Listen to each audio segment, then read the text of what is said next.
we'll get started with the Board of Adjustments. Last time,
And then the Amish, they said they lost part of their house. I mean, the branch went right into their living room. They didn't lose it, but it's gonna be used for a while to get that fixed. And one Amish guy lost part of his barn, so. But Where was that about? down in Richford. That's where Rick and I were today. That's where we did storm center. Well, Yeah, whose properties were they? Amish is one, and Mark Blader lost his silo roof and his pole shed. A couple irrigation systems there on Bobby Days, Yeah, on we did. Double I. I think we seen those ones, but they weren't the house, so we couldn't do anything. And a lot of trees on the road over there by Oh, yeah. Leslie We were Mecklenburg's. at Double J and then, West Mecklenburg's, their yard. yeah. And AC Christman. who was Yup, out we there. were at Christmas, both of them right there. They had house damage. Oh, they did. Yep, we got to report both of those. And then south of that, on 11th, that was, Yep, we got Bad some on one. 11. then by Dakota Avenue, that was like at the town line, Dakota Avenue between us and the town of Newton. I'm trying to think what was, cause we went on. No Dakota. buildings. Well, if they were built, Working cleaning up the road. that was nice. Then it's our road. Oh, well, they were cleaning up for you. That's nice. They kind of growled at us when we went past that. Well, our guy was out there with a payloader pushing it off. They told him, what are you doing? The road's closed. It's not your road. It's half ours and half theirs. We maintain that part. And they know that because we plow the snow, we cut the grass. Right. And then they had their fire department cut the road down. He says, what are you doing? I'm going in there to clean it. Bob told me to come in here. I said, tell him to call me. Right. So I gotta go to their town meeting Tuesday and get something in writing that, yeah, we half and half. We got the north half, they got the south, Right. but it don't pay to plow one lane and then turn around and go back. It's a mutual agreement. It's done that way for years, but nobody's got anything in writing, so. Yeah. Are we ready? Ready, ladies? Ready, guys? All right. I will call this meeting of the Waushara County Planning and Zoning Committee to order. This meeting will begin with a public hearing. Anyone other than the applicant or their representative wishing to speak must register and submit the registration slip to the zoning administrator at this time. Following the hearing, we will conduct our monthly business meeting, at which time we will vote on the applications. You may stay and hear how the applications are decided, or you may leave following the hearing. The applicant and town board will be sent a copy of tonight's decisions. Any other person wishing to receive a copy of a decision can sign the sheet on the table at the front of the room. Those of you wishing immediate knowledge of the outcome of this proceeding may call the county zoning office tomorrow morning. The procedure we will follow for the hearing, each application is as follows. After each application is read, the applicant, their agent, or representative will be asked to present their application, followed by any questions or comments from the committee. Then all correspondence will be read. Then others in favor will have a chance to speak, and anyone objecting will then have a chance to speak. I will then ask for a summary of the committee's field observations and any staff comments. Finally, the applicant will be allowed a chance for a short rebuttal if they wish. Anyone wishing to speak should use the microphone at the podium, state their name, and direct their comments to the committee.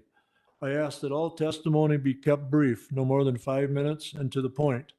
If you are testifying as a nearby landowner, please tell us where your property is located relative to the subject property.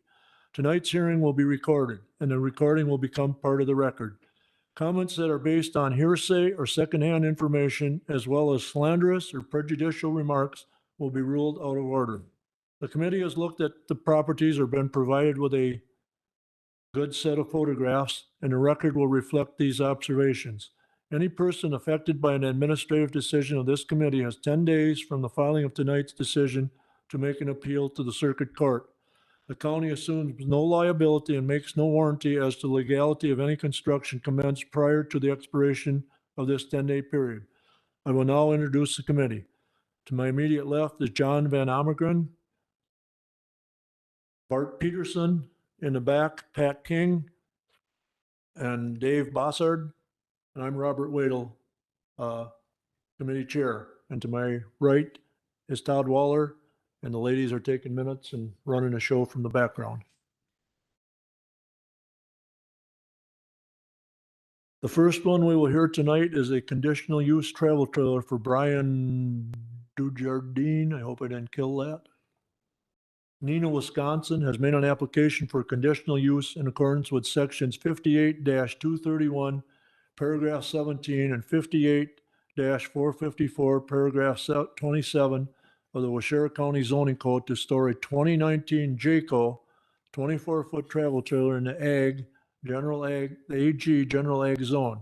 Location, an approximate 10-acre parcel of land being part of the north half southwest lot 1, certified survey map 1290, section 27, town 20 north, range 11 east, town of Springwater. Address N5370 22nd Avenue. Is the applicant present?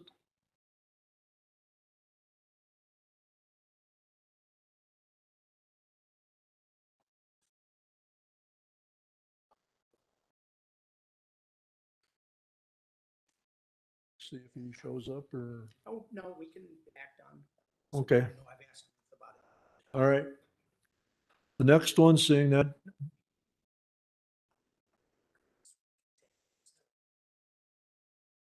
What are your wishes, gentlemen? He's not here. I could give a summary of my report. Okay. So the committee questions for the applicant, we can't ask him. Any correspondence? We have no correspondence. And I have nobody registered to speak in favor, object, or even information. Staff comments? Okay.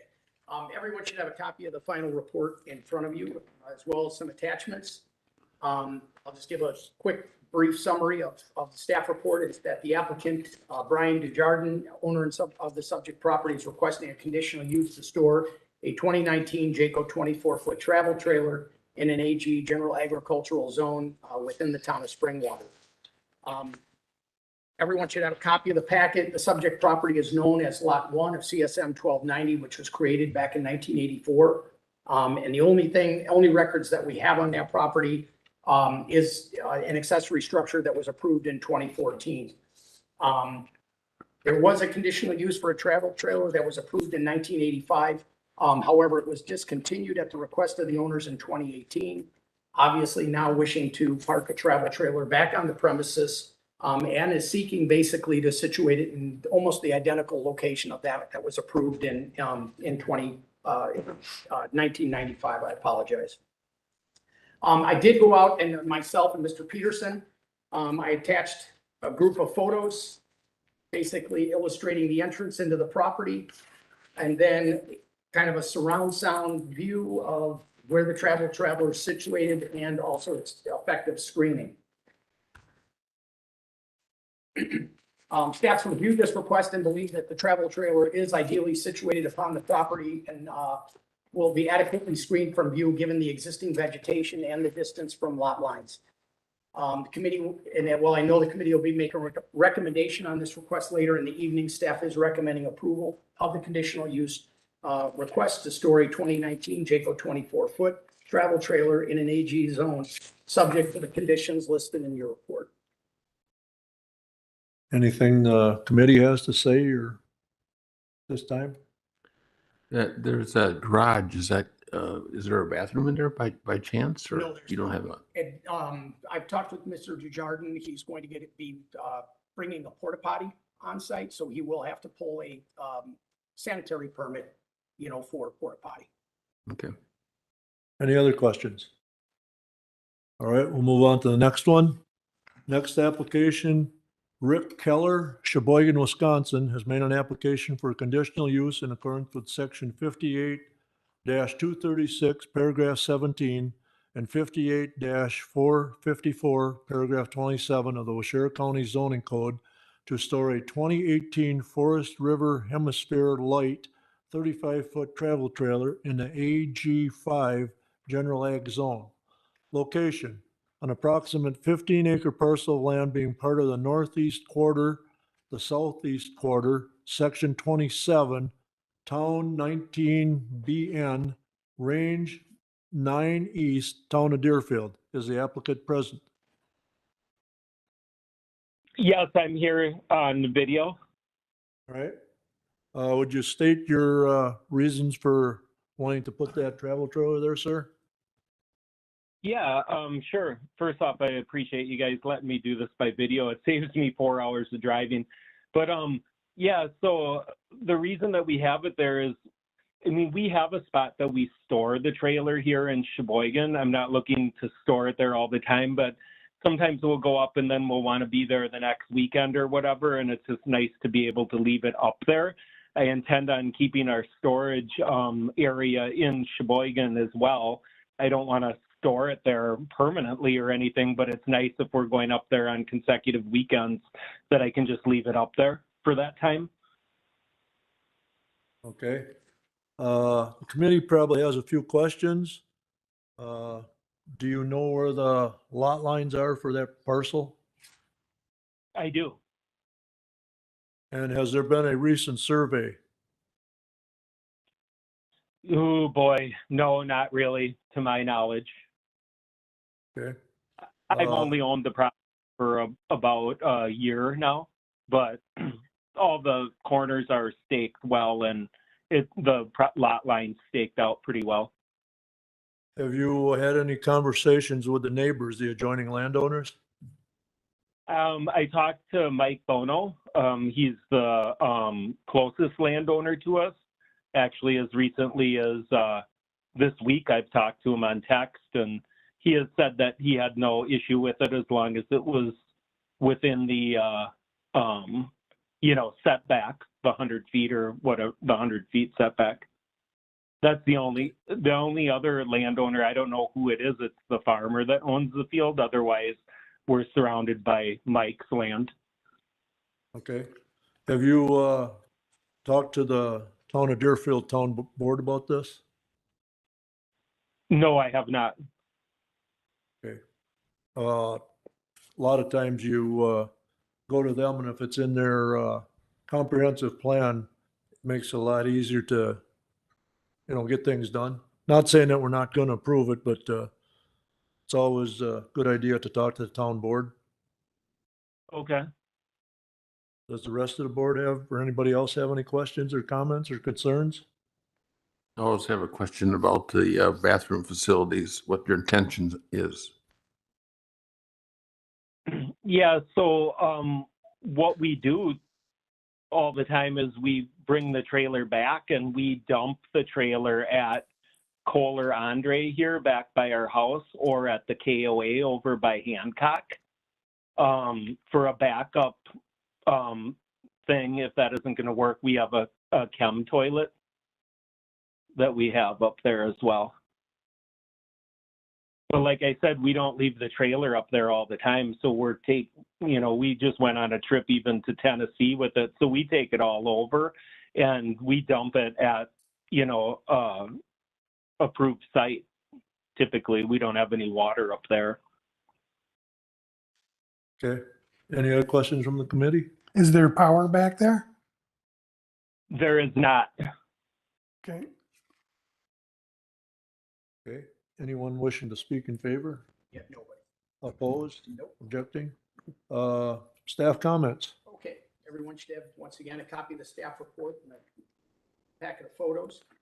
The applicant, Rick Keller, owner of the subject property, is requesting a conditional use to store a 2018 Forest River Hemisphere 35-foot travel trailer in an AG General Agricultural Zone in the town of Deerfield.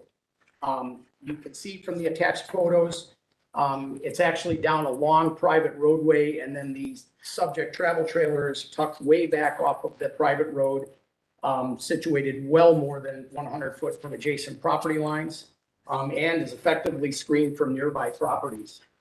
The only comment I would like to make is, and I want Mr. Keller just to be aware, is that county ordinance requires that some other substitute or alternative sanitary facility be provided. A chem toilet would be permitted, but you would be required to pull a sanitary permit for that. It's just that we know what happens typically when people use the facilities that are provided with the trailers.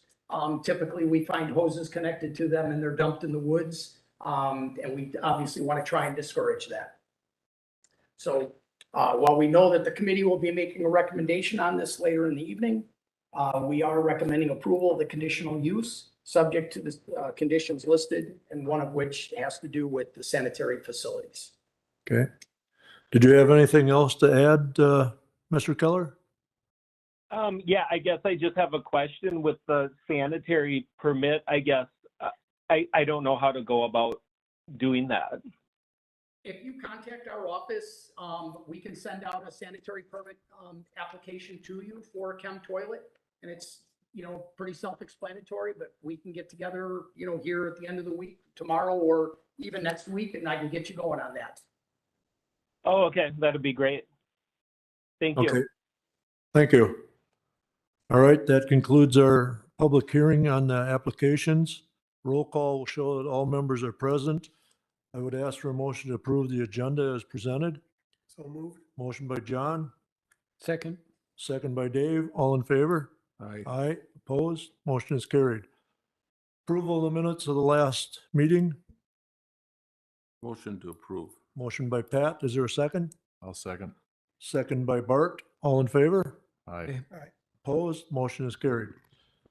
Brings us to new business. Action on the public hearing applications. We'll go to the first one on Brian Dujardine. Is that right? So, Sounds good. okay. All right, who would like to read the, I guess a motion is in order to approve or not approve it? Make a motion to approve. Is there a second? Second. Okay, would someone like to read the reasons for approval? John, do you want to? Let's see, where do I start here? Possible approval reasons? Yep. The request of the application, if approved, will be consistent with the spirit and intent of the zoning code and will not be contrary to the public interest because added or deleted. So number one, after reviewing the application and considering all related testimony, the application, if approved with conditions, will not harm the public or neighboring land use. The testimony in opposition has been considered. There was none. Oh, that's right, there was none. Visibility is good at the driveway and traffic is slow there. There are no public safety issues. The proposed matches the lot and area, available area. Okay, conditions? The development must be in substantial compliance with the site plan and testimony provided at the public hearing. All other required setbacks and all other codes must be complied with. Adequate parking must be provided. The driveway shall meet all required codes, including fire and access code requirements to provide for access by emergency vehicles. In addition, the driveway shall provide good visibility and a turnaround area to prevent backing onto the road. The applicant will allow agents of Waushara County access to the property to ensure compliance with applicable regulations. The trailer must be kept licensed and roadworthy at all times. No additions, attachments, or permanent foundations are allowed. The trailer must be located at least 100 feet from all lot lines. The trailer shall be located so that it is not visible from neighboring properties or public road. The trailer must be served by adequate sanitary facilities, separate from those provided in the trailer. The zoning office shall annually inspect the trailer to ensure compliance with these conditions. All right, you've heard the reasons for approval and the conditions. Is there a motion to approve? I'll take a yes or no vote. John? Yes. Bart? Yes. Dave? Yes. Pat? Yes. Myself, yes. Is approved. Okay, the next one, just added here a minute ago. Mr. Keller? Someone like to read the, or first, I guess I need a motion to approve or disapprove of it. Motion to approve? Is there a second? Second. All right, now we will read the possible reasons for approval. The requested application, if approved, will be consistent with the spirit and intent of the zoning code and will not be contrary to the public interest because, after reviewing the application and considering all related testimony, the application, if approved with conditions, will not harm the public or neighboring land uses. Visibility is good at the driveway location and traffic is slowed there. There is no public safety issues, and the proposal matches the lot and available area. All right. Possible approval conditions. Therefore, the requested application, if approved, the following conditions shall apply. The development must be in substantial compliance with the site plan and testimony provided at the public hearing. All other required setbacks and all other codes must be complied with. Adequate parking must be provided. The driveway shall meet all required codes, including fire and access code requirements to provide for access by emergency vehicles. In addition, the driveway shall provide good visibility and a turnaround area to prevent backing onto the road. The application will allow agents of Waushara County access to the property to ensure compliance with applicable regulations. The trailer must be kept licensed and roadworthy at all times. No additions, attachments, or permanent foundations are allowed. The trailer must be located at least 100 feet from all lot lines. The trailer shall be located so that it is not visible from neighboring properties or the public road. The trailer must be served by adequate sanitary facilities separate from those provided in the trailer. The zoning office shall annually inspect the trailer to ensure compliance with these conditions. All right, you've heard the reasons and the conditions. I will ask for a roll call vote. Pat? Yes. Dave? Yes. Bart? Yes. John? Yes. Myself, yes. Application is approved. Okay, next item on the agenda, possible action on request for extensions of land use permits. We have none. Review and possible action on requests for minor changes to previously approved public hearing applications. We took that yesterday. All right. Next month, public hearing application, any on the agenda?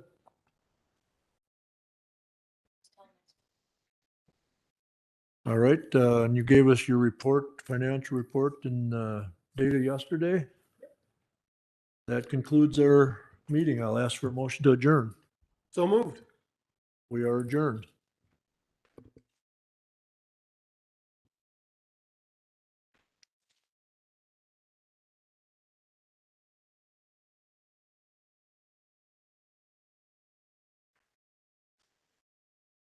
Thank you.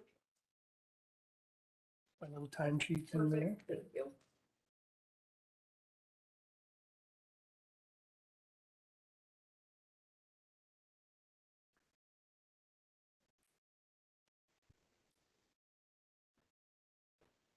So, space that had all. So you're talking. Then a lot of trees come down.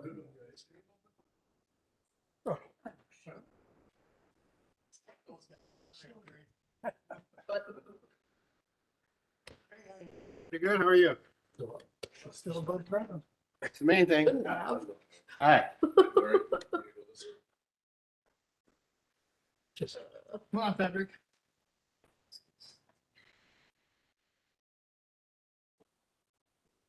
Okay. Turn your chair around. Okay. I might just get up and walk back into my office or something. That's, you know why. Yeah. Take it straight face. Hi, Elise. Hello.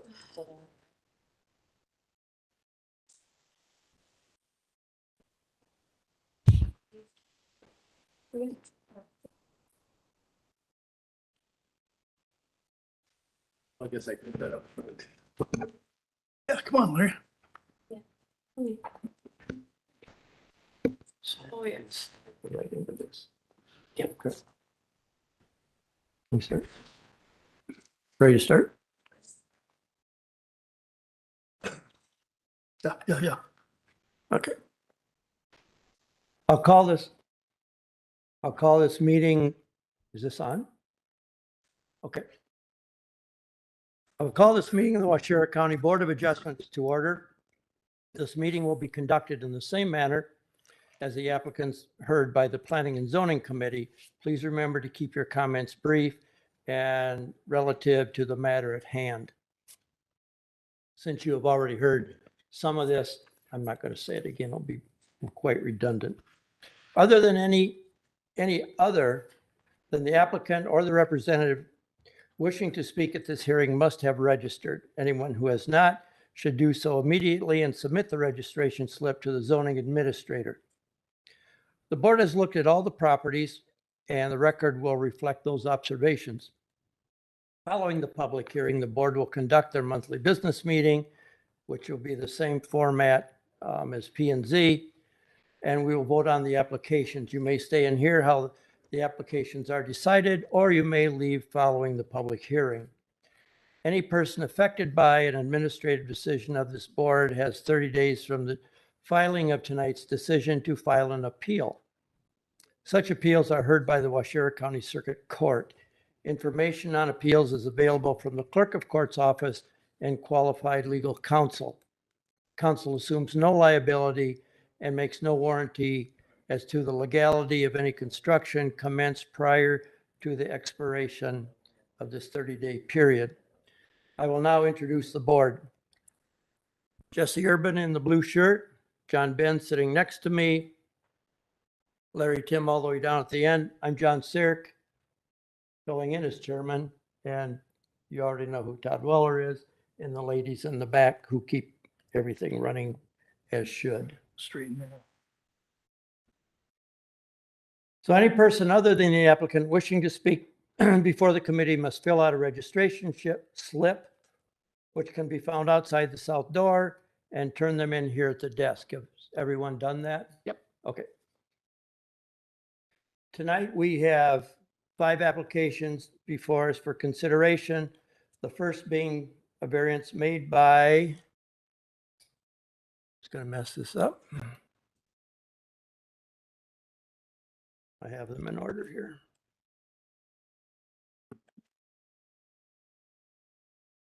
Okay, here we go. I should say there's 3 applications for a variance and 1 appeal. So there's 4 we're going to deal with tonight.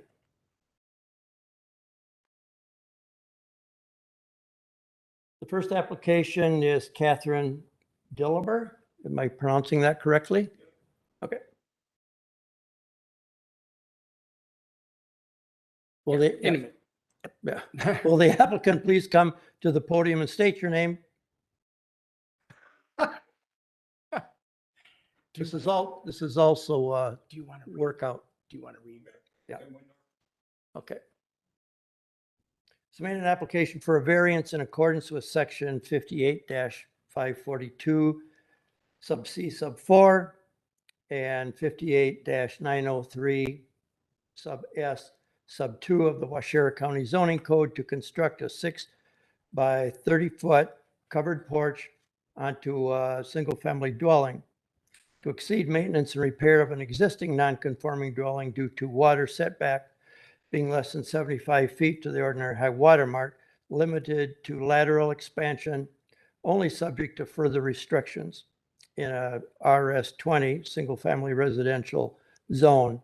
The location is a parcel of land being part of Government Lot 4, Section 15, Township 18 North, Range 10 East, Town of Dakota, Witters Lake, with the address of W8498 Milky Way Road. So, can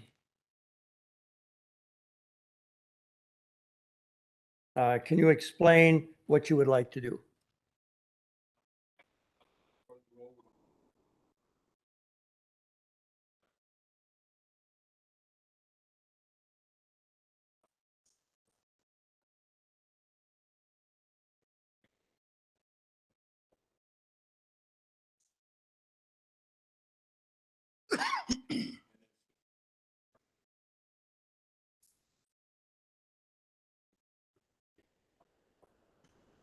Okay. Does the board have any questions? Self-explanatory. Okay. So if you have no questions, thank you before you take a seat. Already opened that and shut that. Has zoning received any correspondence on the applicant's request? We have received a letter dated June 15th from Melanie Stake, the clerk, on behalf of the Town of Dakota Board. And it states that at their June 13th meeting, that I apologize. At the June 13th meetings, the Dakota Land Use Plan Commission, Dakota Town Board discussed the variance applications on your upcoming public hearing agenda. The town would like to go on record with its opinions on these two items. There's two items addressed, so I'm just going to Deliver Witter Lake covered porch. The commission and board had no objection. In order to address those questions and concerns, the town of Dakota is asking that Washera County Land Conservation communicate, and I apologize, this has to do with the latter, the next meeting or the variance, it has to do with Alliance. So it just concludes with thank you for your time and consideration, as well as keeping the town apprised of the situation. I apologize in that it's just the letter that they've addressed here actually addresses two of the variances we're seeking, basically stating no objection to Mr. Deliver. Is that the only? That's the only letter that we have, yes. Okay. Is no one's registered to speak No. in favor of or against? Nope. Okay. You can now finally sit down. I apologize for all the exercise you had to go through to get up here.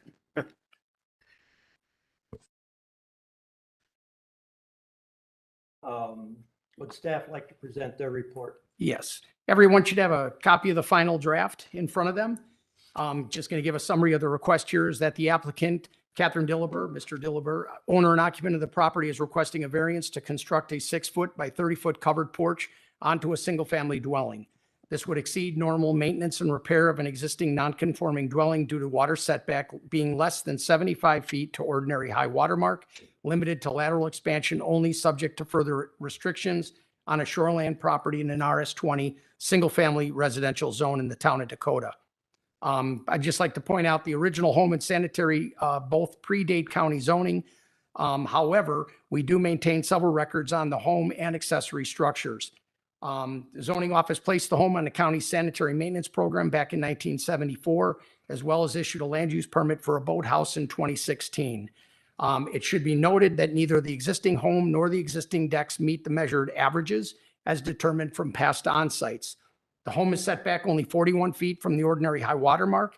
Average setback in that area is 56 feet. and the wood deck is set back approximately 20 feet from the ordinary high water mark. Average setback is 46. Given the fact that the closest structure is set back less than 35 feet to the ordinary high, the home would be limited to only maintenance and repair. As depicted on the attached documents, the applicant is now seeking to construct a 6-foot porch with an overhang onto the entire back or street side of the home opposite the point of nonconformity. The porch is an open type porch raised with 4-post columns and roof line tying back into the original home. The Board of Adjustments visited the property at the recent onsite on Monday, June 13th, and were generally supportive of the variance request. The board felt that the addition was quite modest in size, would have a negligible impact upon the impervious surface calculations for the property, and noted that the porch addition was actually opposite the side of the home from that of the point of nonconformity, thereby having no impact upon the degree of nonconformity. The board did recommend that the homeowner work with county land conservation personnel at the time of land use permit to ensure that additional stormwater runoff would not negatively impact the site, given the proximity of the grade changes at the side of the home and proximity of the home to the water. Staff has reviewed this request, and while the applicant does have reasonable use of the property with or without the variance, a small covered open styled porch being added onto the home opposite the point of nonconformity should pose no detrimental impact upon adjoining properties. The variance request also would not be expected to establish a precedent, as this request is in keeping with similar requests granted in recent year. The home and other improvements are also well beneath impervious surface requirements. While the board will be making a recommendation on this request later in the evening, staff is recommending approval of the variance to construct a 6x30 covered porch onto the single-family dwelling, subject to the conditions listed in your report. I would like to point out that with regard to the stormwater, we have asked that that the landowner meet with land conservation at the time of land use permit regarding stormwater runoff for the proposed covered porch. Is there any more that the applicant wants to add or have questions? No.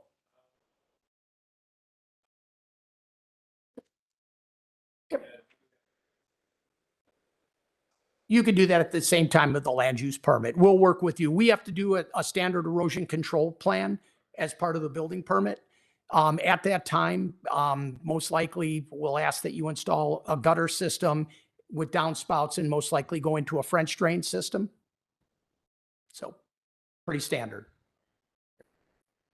So then we'll move on to the second variance application, which is Alliant Energy for Madison, Wisconsin, has made an application for a variance in accordance with section 58-452 sub A sub 2 of the Waushara County Zoning Code to reduce the width of a public road frontage to approximately 74.5 feet, 100 feet required, for a newly created lot in the general agriculture AG zone.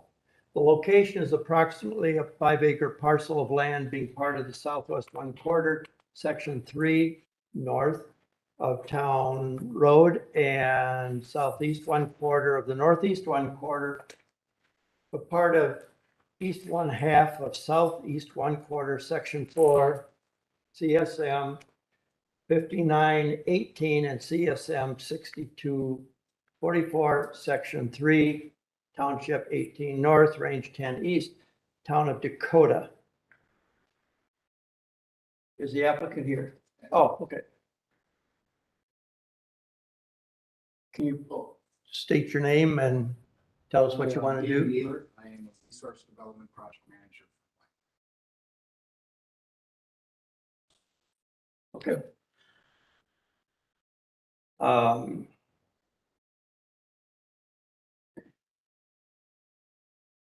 So, and does the board have any questions? So can you explain, I guess, what, This is what- an interesting one, yeah, because our access road, where we're to access future project substation, which is on lot 1 of the CSM and lot CSM. Originally, when we looked at this flag lot, that seemed like an ideal access road. Of course, it's not gonna happen. Lot. Mhm.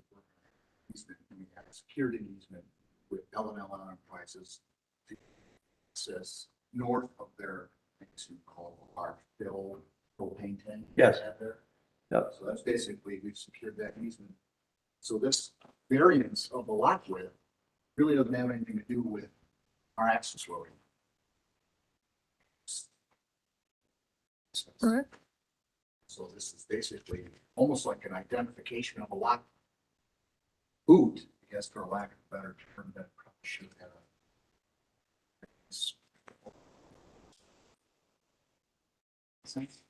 Yeah, it's a remnant parcel that was left over when they did that CSM to that, the lady's lot to the south. Yeah.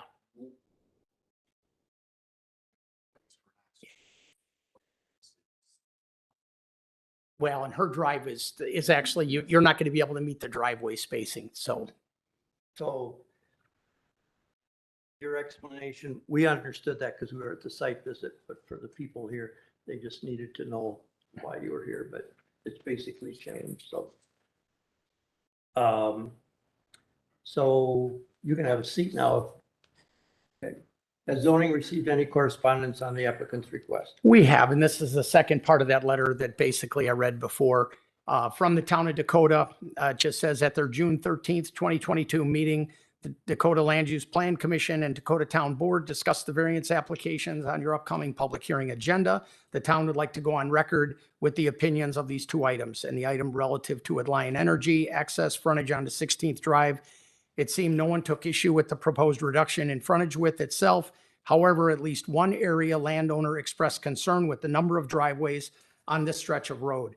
Excuse me, and the traffic congestion and safety problems that could come with adding yet another access point. The same resident was also confused by the necessity of the variance, since she says an Alliant representative told her that Alliant would be using L&L Propane's driveway to access this area of the solar farm. Thank you for your time and consideration, as well as keeping the town apprised of the situation. Respectfully, Melanie Stake, County Clerk for Town of Dakota. During my staff report, I'll address the access issue and restrictions that will be placed upon the CSM. So are there any comments for or against? We have nobody registered. I have a question. Mhm.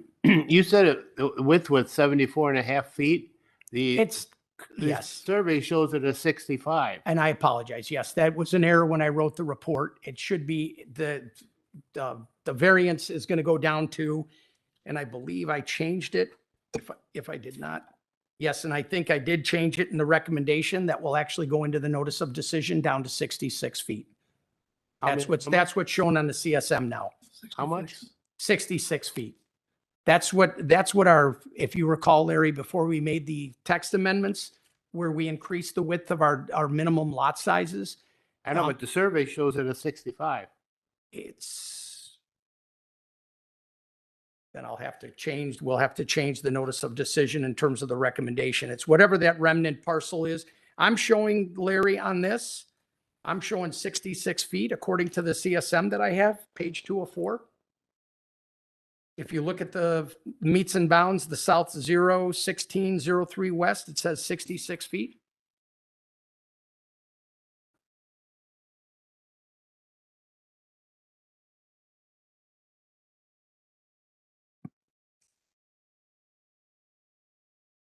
Okay, I thought it said 65. Okay, I made a mistake when I Hard to read. originally wrote the Yeah. report. I'm sorry? It's hard to read. I know. Grant. Do you want me to go with staff report? Yes. Okay. Once again, everyone should have a copy of the final report. Just summary of the request. The applicant, Alliant Energy, is requesting a variance to reduce the width of a public road frontage to approximately 66 feet, 100 feet required for a newly created lot in an AG general agricultural zone in the town of Dakota.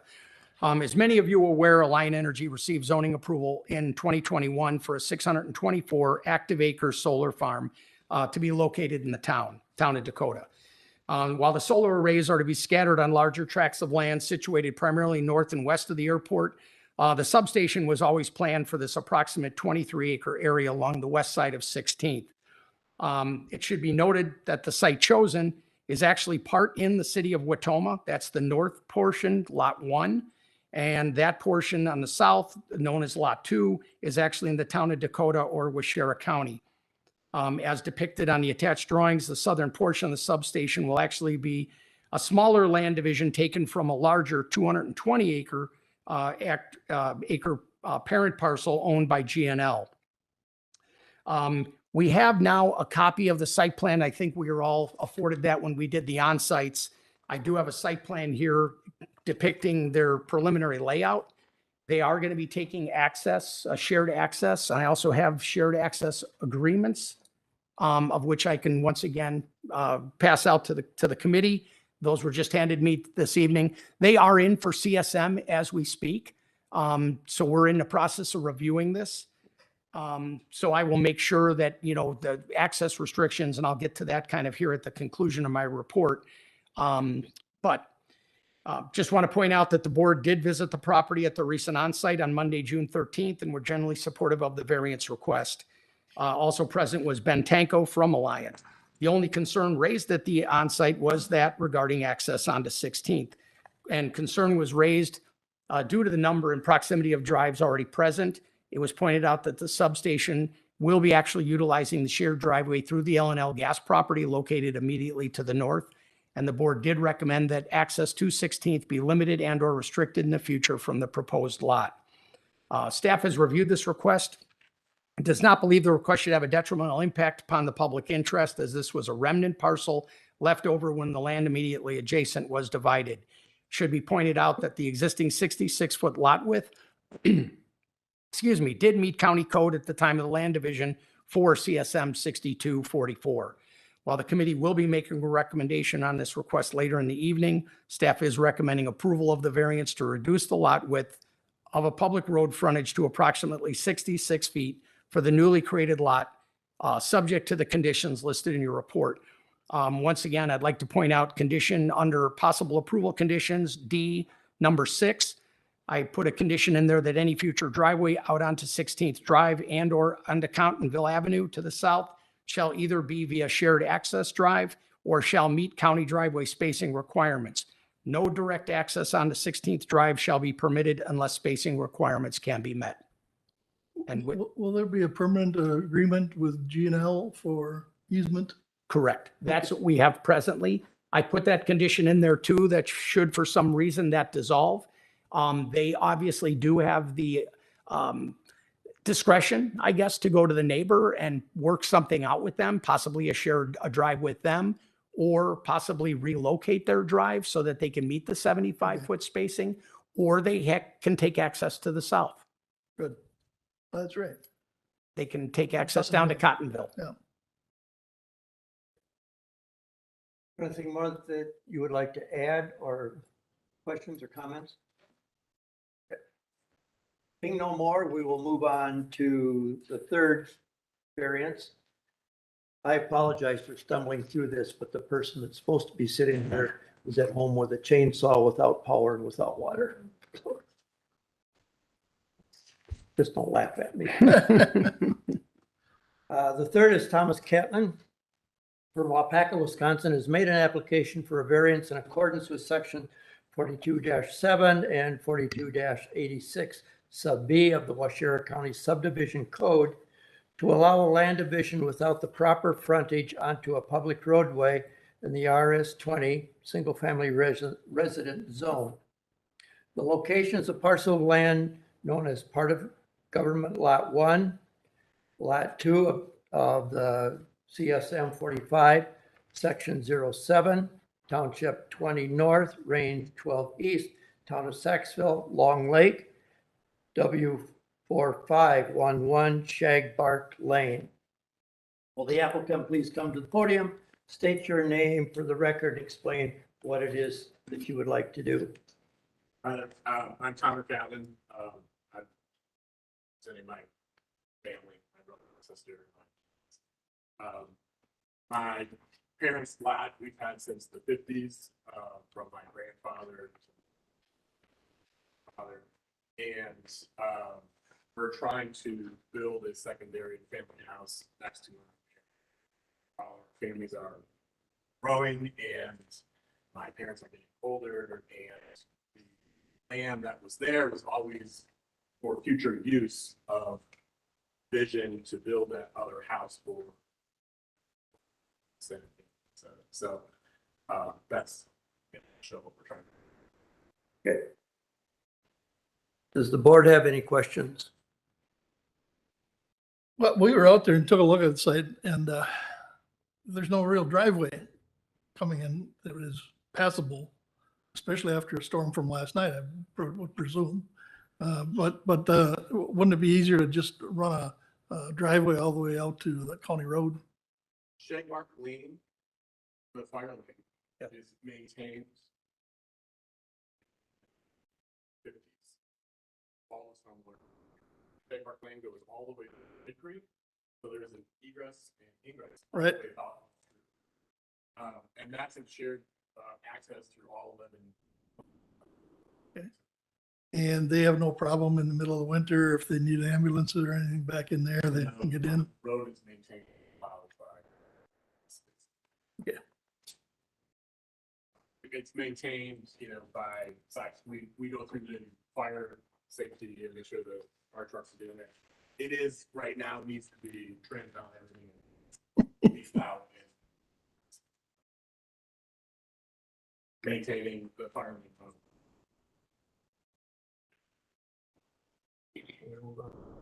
No other questions from the board? Has zoning received any correspondence on the applicant's request? We have not, no correspondence. Is there anyone registered to speak in favor of the request? I have no registrants.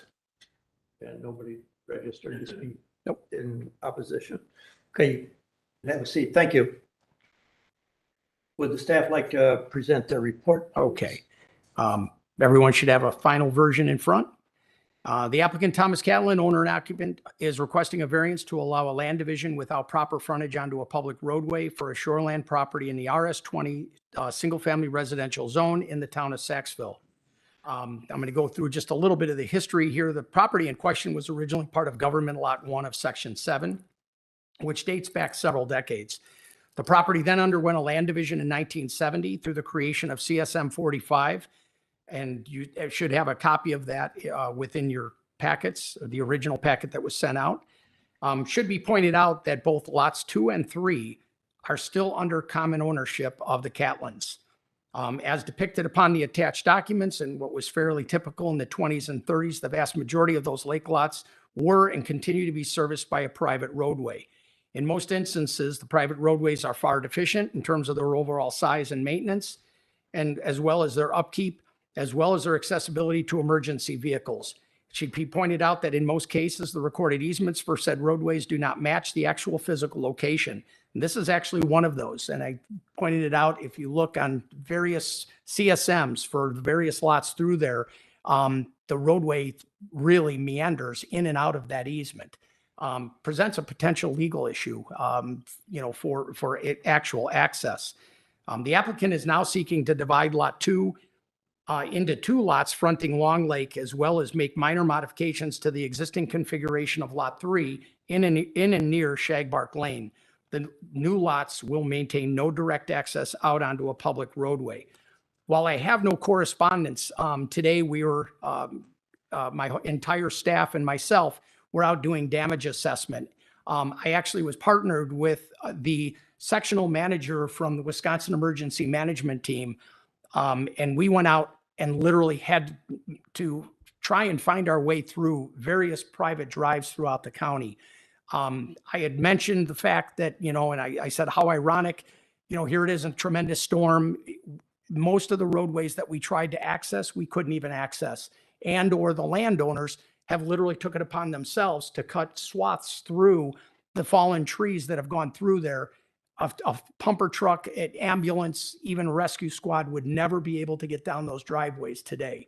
When I had mentioned it to him, and this was Mr. Steve Fensky, who's the manager, had highly recommended that the board not allow additional lots to be developed and or split out onto these private roadways for exactly what happened today. Access was extremely, extremely limited. The board of Adjustments visited the property at the recent onsite on Monday, June 13th, and were generally not in support of the variance. The board cited the fact that the applicant had alternative options presently available that would allow them to divide the property in accordance with county code. A variance in this instance they felt was not justified. They were also concerned over the creation of an additional non-conforming lot onto a one-lane private roadway that is not only far deficient in terms of meeting county standards, but could present a potential safety liability to the occupants should emergency services and vehicles have to get back to these properties. Now, staff's reviewed this request and raised a serious concern over the potential of not only creating a new non-conforming lot, but the dangerous precedent that would be set. First and foremost, county codes are established to promote the health, safety, and welfare of all its residents. Creating yet another non-conforming lot onto a private roadway, which are already typically far deficient in terms of their overall maintenance and upkeep, as well as their accessibility for emergency vehicles, we feel contradicts the intent and goals of the county subdivision code. The applicant himself, in some of the information that was provided, questions the logic of allowing an existing neighboring non-conforming lot to build due to access, yet is proposing on doing it himself for a new lot which maintains no public access. As far as the taking aspect that was outlined in the applicant's documentation, aspect was brought up in the end of which was brought up at the end of the letter. The question has to be asked: has the county prohibited reasonable use of the property? The answer is no.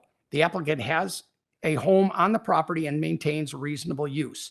Loss of profit is not justification for a variance, and that's been pointed out by state statute. It needs to be pointed out also that there are other alternatives available to the applicant in which the applicant can meet current county codes. Staff has already proposed a land division between lots 2 and 3 to the north, which are right now under common ownership, that could be in line with county code, as well as similar CSMs that were prepared in recent year. You should have received in your packets some examples of recent CSMs. Yep. One, I think, was the Coosa Lake subdivision, and then also a CSM that was literally done just a few years ago of lots immediately to the west of the applicants. So while the board will be making a formal recommendation on this request later in the evening, staff is recommending denial of variance to allow the land division without proper frontage onto a public roadway for a shoreland property in the RS20, basically due to the concerns that I've raised here this evening. Is there anything more that the applicant would like to add? Yeah, I'd like to add. Please come up. Yeah.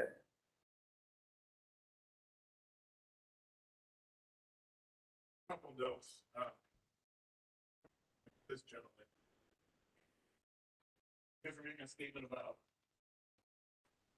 safety, that you. We're also bringing up the safety issue of multiple road. Saw what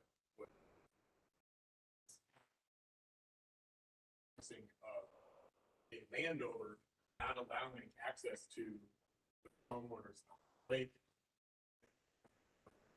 hundreds and hundreds of feet back up to public roads. Individual road running through land that never be used. It's dead land. There's going to be a road. And two properties in, and essentially you are making them have individual driveways onto that road, which would be safety concern. Correct. Discuss with this gentleman. Not if it wouldn't be a safety concern if they met all of the current roadway standards. And with minimum 100-foot lot widths, every lot would be able to meet our minimum driveway separation standards. And in this instance, Kusel, I believe, what is that? That goes out on to that roadway out there. Regardless, the 100-foot wide lots, that's a Class C roadway that they front, would be able to meet all of the minimum roadway, all of our driveway standards in terms of the minimums. So in terms of lake lots, also this example as well. Owners on the lake side, some is not to, they're trying to conserve that land. But for the sake of having access to a road that is properties that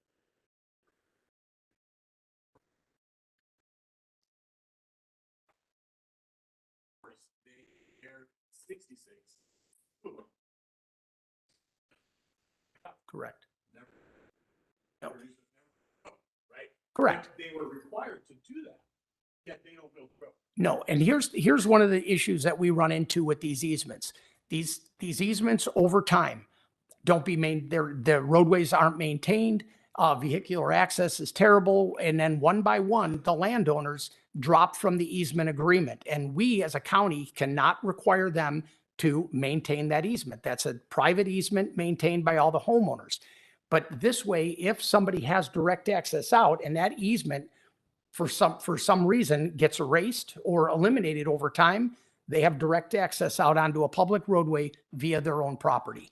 And that's one of the reasons why. Now people are, once again, that you're looking at a subdivision that was created back in the 40s and the 50s, okay? And with a private roadway through there. And standards have changed over time. And you yourself have to admit that a 1-lane roadway down there with the incident that we just had yesterday, if a number of trees go down over that roadway, you would never be able to get vehicular access back there. And that's one of the reasons why those types of subdivisions that existed back in the 40s and 50s would never be permitted by code today. Even if there's 2 ways in and out of that, I can see it 1 way in and 1 way out. That road has 2. Yep. We couldn't get in and that via 3 ways on one of the roadways today. Oh, right. I mean, all these lake roads are like that. And they're not maintained by the township, and nothing in Saxville or Springwater. They don't have the money or resources to take over these fire lanes, that have them actually maintained as a public road. So what defines a fire lane, other than it has a sign, fire lane numbers, but other than that, there's no other pieces down there to actually enforce to have safety other than the homeowners are on that shared road. Now's a good time to change that. Well, you're right. You're right. And that would be something to do to if you look at these surrounding counties, right? So we look at Green Lake, Alpaca, Marquette, Adams, they all have access agreements allowed to have a subdivision of the lot doesn't abut a public road. Well, the only one that borders Washington County that doesn't allow it is Winning. And every single county that you just discussed and literally just pointed those out, those were exactly the same counties that this emergency manager today said are having major, major issues with events that happened exactly like yesterday. And that is the reason for our codes. Our codes are there to promote the health, safety, and welfare of all of our citizens. And, by allowing more non-conforming lots, and you yourself even said it, the lot to the east of you, why would the county even consider allowing that to develop? Because it has no private or access to a public roadway. That's exactly our point. You've got an opportunity and that where you can actually divide your property. You own that property to the north. I know it's an irrevocable trust, but it's owned by the Catlin family. And you could very easily do exactly what your neighbors to the west had done, even though back then it was 66-foot, minimums. We now have 100-foot minimums. You have 273 feet of frontage. Right, but you're also, long term, as the area develops, that road frontage is now from the 66 from course twice, so it's 100 plus the 100 feet that you would require through that backlot out to along the road. Now you have almost 300. No, not true. You can put accessory structures up there, in that we don't have any maximums. You can put accessory structures such as you have right now on lot 3. The other thing too is, like I say, if that easement ever gets dissolved, and it's happening all throughout the county, these easements dissolve. And once they dissolve, you now have access through your own property to carve a private roadway or a private driveway back to your home. We have that area, have that throughout the county. What happens with the rest of the 11? They have access. They have access. Some do. Right. And there's the issue. That's one of the issues, that we have existing lots down there that technically have no access, and it could present an issue. We don't have that issue in this instance because you have common ownership of the entire parcel. The back parcel that goes out to Long Lake, not 100%. That's, And I Okay. understand. Yep. So I can't exactly go and use it into that 100 feet that fire. That's part of this reason I put it. Is trying not to have legal problems with that. Well, because I'm 100% in title and deed. Some random titles that are still not. So if the trail ever does have problems where the people in the middle can't get out because the people on the ends have already said, I don't need to have to go in and have a private driveway. I'm right near the end. Why should I keep maintaining it? I'm not going to maintain that road anymore. So the people on the ends are out of the maintenance. And the people in the middle, they'd be having to pay for the whole thing. That's not fair either. So, Right. I mean, I think the easement and access agreement through all homeowners on that road, and at some point, Saxville taking over that public road, funds are available. good luck with that. Well, I understand that, but Yeah. in the future, right? So we're thinking 20 years down the road that. So are we. may be there, right? And they're not today. You know, I think all roads in those fire lanes should turn into public roads. We can have this problem. We'll be sitting here. Well, maybe we can help eliminate some of that for you. Yeah, we can eliminate the trail through there by having your driveway out to the county road. You know, you got plenty of land there, just run it right out there and then you'll be right in with the, Yeah, but I mean, land conservation part of me is saying that's just a waste. Why would I want to take this beautiful 10 acres? well, And cut 2 acres through it for a road when I have an access road? So if, And I love the land and I don't want to see it destroyed by putting in a road because we already have. we love the people that live down there though too, see? So we don't want those people affected by a small roadway that sometimes will all of a sudden be out of easement. And so they have no inward or outward movement. So here you're gonna have a nice couple of houses you want to build in there, and you'll have easement right out to the county road, and you'll be able to get in and out without any problem on that trail. where in your agreement with the property owners, am I understanding this right, that you all signed an agreement on that, for that road?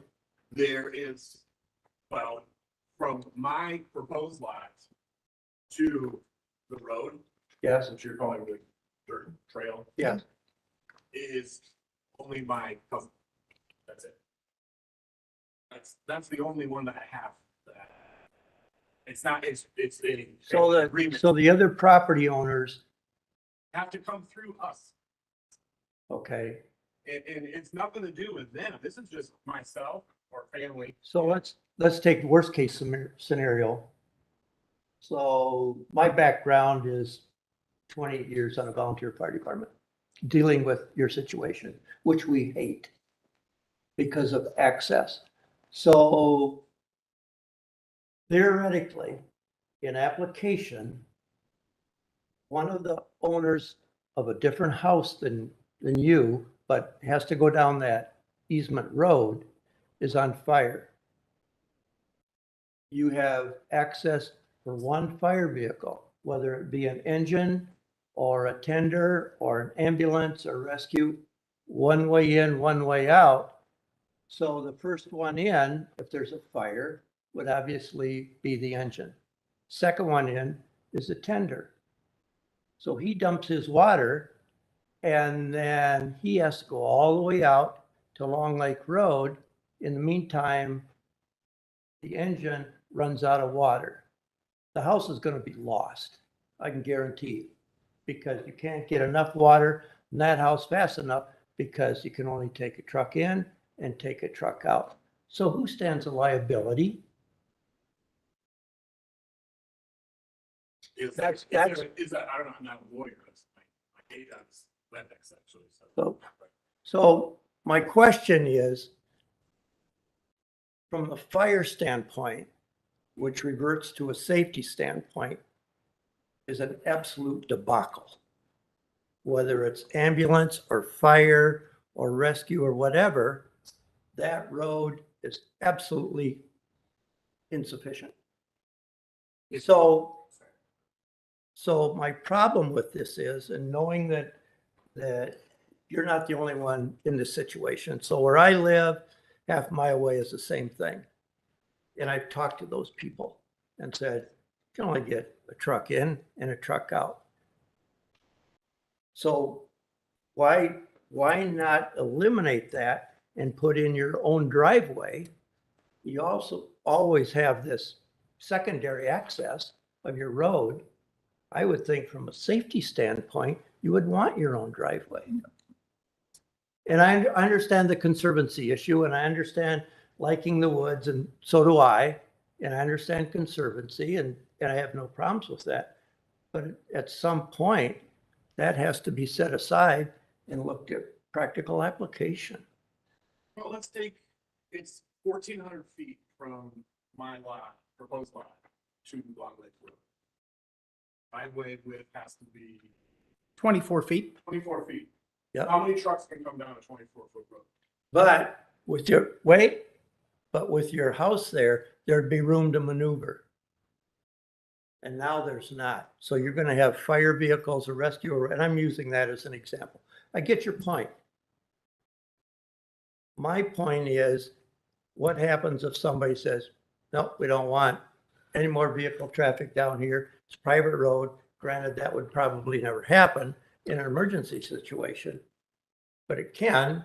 And the other thing that bothers me is the path doesn't follow, it meanders. And the other, there are other options too. It's getting all the property owners together and literally dedicating the roadway width and turning it over to the city, developing it to a standard roadway. Deer Path Circle is right immediately to the east of you, extending Deer Path Circle in and across your property and ending the cul-de-sac near yours. I know Kyle's talked to you about that. I mean, there are options available. That's opposite of land conservation. No, it's not. No, it's not. It's your path cutting across landowners. But that's improving the roadways to provide better safety and better maneuverability for emergency vehicles to get in and out of that property. I know, I'm still going back to your point of having my dedicated road for my dedicated fire, my dedicated services. It's only the other truck can't come in until they don't. It's the same as the But other road. That's the way the fire service would set up at the scene would eliminate most of that. And we've done that for years. Again, I just think there's a gap in these fire lane roads of what should be enforced. If it's a fire lane road, and this is a bigger issue, it's not just my issue. These fire lane roads need to be in the bigger picture of things. They are a safety hazard. I agree. Well, that may If someone be, doesn't maintain but that- that's in the future. We're talking about now. I get it. So- I mean, I think in the county's planning perspective. Right. Something. But you yourself, you just made a comment, and that's exactly my point. We know they're an issue now. So why do you want us to go ahead and allow more homes to develop on these unimproved and at far deficient roadways? That's where staff's coming from. Our codes were developed. There's no doubt. We did things back in the 40s and the 50s that, people would just like their head would spin. However, we've learned from the past, and now we're correcting the past, and we've created new codes to develop new standards. And you have an existing situation. It's an existing non-conforming situation allowed to exist in perpetuity. However, should you want to change, now the new codes apply, and that's basically where we're at. And as far as the justification, when you look at the state standards for a justification, economic hardship's not one, growing families not one. I mean, those technically by state statutes are not justification. My hardship is not letting how I want to use it. I want to divide it up. But you're not letting me do that. Oh, you can. No, I can't. Yeah, Yeah, just you running a can, road. but you can do it legally. Yeah. We don't want to make a bad situation any worse. We consider it a very bad situation. And why make it worse? By putting more houses on it, on that trail. Because of the Hickory Lane. I'm sorry, because of Shagbark Lane. Actually, Hickory's low. I mean, they're connected roads, right? That's fine.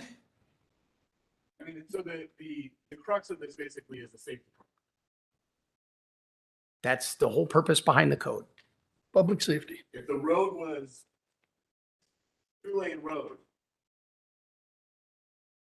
in and out, If it was a publicly dedicated roadway maintained by the city or maintained by the county, we wouldn't be talking, we wouldn't be, and it wouldn't be an issue.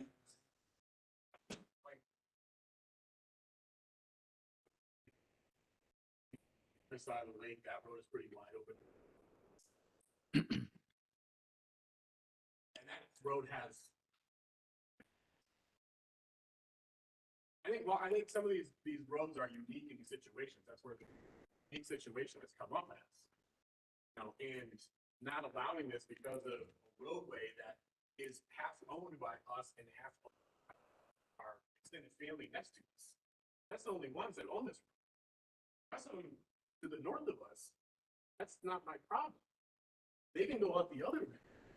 But If they can't get out that way, then that's not my problem. but if one of you sells and one doesn't, and another, or if two of you sell and one doesn't, but you know, it's right now it's all family.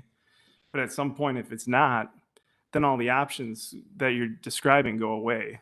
So it's that's why these are in place. Like Todd was saying, if we were talking about a public roadway, if you had this divided out to North Long Lake Road in the CSM, you wouldn't have a problem. You wouldn't have to cut a driveway immediately before you got approval. It's just you have the option present. So should you sell that lot, someone's not landlocked into a private roadway. I understand where your points are coming from, future, what we're talking about. Stuff that's down the road that's We're talking current day. Yeah. Storms happened yesterday and we couldn't get into half of the roadways that we needed to get into to do storm management. Had to park our car and walk to properties to go do damage assessment of people that called in last night and this morning about the damage. And we had to go out there and do physical examinations of their properties. We had to walk down half of the driveways or roadways. And now like I say, you're asking us to make a bad situation, not me. I mean, you're asking the board, and I will stand my ground, is that from a staff perspective, you're asking us to make a bad situation worse. Right. And based upon state statutes of variances, that's a no-no. States don't concur in terms of justification for variances. However, boards are here to listen to the arguments and they can weigh in and vote to go against it. So in the point of not allowing my subdivision, not allowing me to use. Oh, you can use it. No. This is the parcel. I'm talking about this one parcel. I'm not talking about 3 parcels to try to make this. I'm talking about this one parcel. You are assuming that I can go take all these other parcels and make this all work. Nope. And that's what. You have current use of the property right now. You have a single family home on your property. Yeah. So we have not taken anything in terms of what you're saying is that the board or that staff is recommending that a potential future economic gain in that you're limiting. That's what you pointed out in yes, you did in your staff or in your report that you sent to us. You had a realtor provide us with the income that would be potentially lost if you were not dividing that property. Yeah. And economic gain is not justification for a variance. It's an economic loss. Page after page. It's an economic loss. Well, that's, And you're actually losing as well. And from a tax revenue purposes, whether that is beneficial or not to you, it's not to me, right?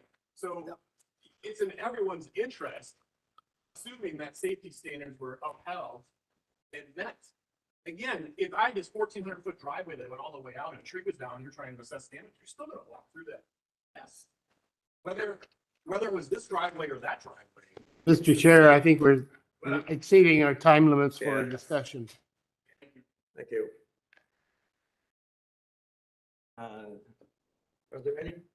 Are there any more comments? Being done, we move on to the last application, which is an appeal by David Glenn from St. Charles, Illinois, has made an application to appeal and administrative interpretation in accordance with sections 58-106 and 58-903S to allow repair replacement of a boardwalk/deck structure along the shoreline despite the structure having been discontinued for a period greater than 12 months. The location is a parcel of land known as Lakeview Point Subdivision, Lot 3, Section 8, Township 18 North, Range 11 East, Town of Marion, Silver Lake, W7164 Chicago Point Road. Is the applicant here, right? Would you come forward, state your name? And tell us what you want to do. Hey, Glenn, thank you for having me and my family here. Welcome. Just a quick overview. We've been coming to Silver Lake for 15 years. Family, my daughter was 15. She was a baby sitting at Doc Martinez's house, and every year we've been coming up, and finally we're able to purchase a home. Probably smallest, wobbliest box on the lake, and total, dishevelment. We're able to purchase it. Permits. We did a bunch of renovations, repairs on the place. Looks nice. Thank you. We've embedded ourselves in this community. This is literally our other home. Between everybody at Ace Hardware knowing my dog's name. And Cristiano's and Silvercrest, that they probably hate us over there because it's so loud. But we've been a part of this for a very long time, and we really enjoy it. Father Bill at St. Joe's, I mean, he's awesome. Long story short, we did the big renovation on the house all the way down, and we had 3 giant dumpsters in my driveway as we were kind of going through all the stuff. And over the time period that we had, our waterfront had been, as you guys are aware, the Silver Lake is very high for years, and everybody's waterfront got destroyed. I bought this property in the state of Chelmsford, even with that waterfront being the way it was. With the dumpster, what am I going to do with all this stuff? So I'm taking pieces of the old waterfront out while I've got a dumpster here. Hey, we could put some there, we could put some there. Let's just get that out of there. We had a flat area down there. We had some neighbors that had come in and they rip-wrapped all their area, and I would have done that earlier. It was very expensive. It was $10,000 to have that waterfront done, and you got to do it in phases, So, and everything we've done to, where we could afford it, and just little bits at a time. And anyway, we got to the deck, and I'm aware that permits are required for stuff. I've got them. I've been to your place. I've talked to John Siebert. I mean, we've done all these things, and I sincerely, I did not think that for me to replace my deck down there that I would have needed. There was no deck there. Sorry? There was no deck there. How can you replace something that's not there? We've got photos going back for 25 years that there was no deck there. You can't. There were platforms that were down, decking that was down. His 1994 video that he showed, right? Showed those platforms that were down there. Okay. Right. Yep. The other thing, There's no I deck. call it, is that the breakdown of that waterfront. I mean, they had concrete pilings that are still there, that are on the ends, and I took all the ones in the middle out. I did the thing myself. Yep. All of the stuff that was in the middle was not. Rick Earl was at the place. He's like, "Hey, where's the foundation stuff?" I'm like, "Dude, it's gone. I took it out. I didn't know that you needed to do that." Got through the ends, and at the ends, you can see they're still in the ground. I tried to be there on Monday with you guys when you showed. My understanding was you guys were going to be 45. I took time off work and came out there. I sat there and waited till 9:30, 9:45. I called the county. I want to show you guys, what's going on, and that. I had patients starting at 1:30. I had to leave. You guys showed up. We got there and looked it all over pretty good. Got a neighbor come over and talk to us also. Right, but part of it is that we got a lot invested in this. Oh, sure. Right, and I just wanted to be thorough and show you. And I see you're looking at the picture from the Zillow. like, this is what they were using, I think, as part of the revival. We got a lot of other pictures too. Right, but if you look at all of that stuff, the picture from Zillow does not show, it's got leaves over everything. No, it's not clear. There's no deck. No deck. We did and as recent as June of 21, we had an aerial survey or a drone, and it's actually zoomed in, and it literally shows, and that was no leaves on the ground, and it shows almost identical to what Zillow shows. Well, in that, no, if you look at our drone pictures, you can see the dilapidated retaining wall and everything in almost the state of repair it's in the pictures from, and that 2011, we've got all the documentation. Anyways, I apologize. Go ahead, sir. And I respectfully, I have to say that this use, you don't find. Oh, in the building, I went through all of it. The presence of a structure in its entirety or in part, or like you don't define it in your code set. I mean, I've had an attorney on this for hours. Like there's gotta be some laterality or. No, it doesn't. You can't build something that wasn't there to begin with. It was there, sir. Okay. Our pictures don't show it. We've got photos. So how do you explain the footings, the foundation that's there? Well, we have no idea how to put footings in there. No idea. Well, and the ones that we could see were like rebar. They were concrete, like, that were sitting in the tops of, obviously holding the stuff down at the back, sides. Like, I showed Rick the pictures, he came and he looked at them himself. There's no mention of that he can. The structure itself, I mean, if you talk about a footprint, talk about existence or footprint, right? Explain that. I mean, and then we've got other pictures. Rick was there. I've got partially framed out. We have all of the tops that it covered a lot of the area that you're talking about, sir, that you say that wasn't there. Wasn't there. This structure, there is remnants of all of. We're just out there on Monday. We can see it. But you I didn't just see said any remnants. Monday is a riprap repair. Okay. Do you consider that a deck that you built? So, and this is the other angle that could we consider it a walkway? And there's an ordinance that you guys have talked about with your 5890, something or other about having a walkway that runs parallel to the high water mark that's there. 10 foot back from the ordinary high water mark and to access structures. I have the code right here, sir. Right. And it has to, if it's running parallel to the water, it has to be set back a minimum of 10 feet from the ordinary high water mark to access structures. Over steep and terrain property, we do allow access, a 5 foot wide access way perpendicular to the water's edge, and that to get access to the water. That's right in 903. So perhaps a different interpretation of it. What if I have the width front to back and considered moving my access boat lift to one end and my jet ski access, that by the way, incidentally yesterday, I lost a gargantuan oak tree. Politically, I was at your property today. right on my Weird, but and it's insult to injury on top of it. I mean, it's ridiculous. But would you guys grant me the laterality of reducing to the 60 inches if under the condition that I'm using it as an access to my boat lift and my jet ski? well, you have you've got a walkway down there right now. A concrete step walkway Sure. down. That's your easement to the water.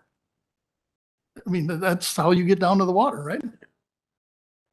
How do you just go down on the lawn? You don't use those steps at all? For sure. Oh, okay. Well, that steps are available. I mean, the steps are agreeable. They were there. We've been there forever. My point was, because I've gone through this. You have a concrete stairs that go down to the, Yeah. Concrete stairs, the Right. Mhm. Right, that's it. But that's it. That's right. That's what and there was an existing. Not according to any of our photos. Okay. That's fine. Okay. That's well, fine. Just, he can come up and talk. Please. You're out of order. To know where the anonymous complaint is, that you were using their photo to Mhm. prove that there was no decking there. Okay. So there was decking there, and your drone pictures, which I'm very thankful that my children were not included in. There was no authorization of those. Drone There was. We pictures. took out a PSA and we had approval from the Silver Lake, Lake Management District. That's your Silver Lake Management District. That's got nothing to do with us. Okay. But it's that my children, That never would have happened. all of our stuff is hanging up. That's, there's on the. And look, if you look at that one drone picture that to the right, your house from the lake, to the right of the boat, you can.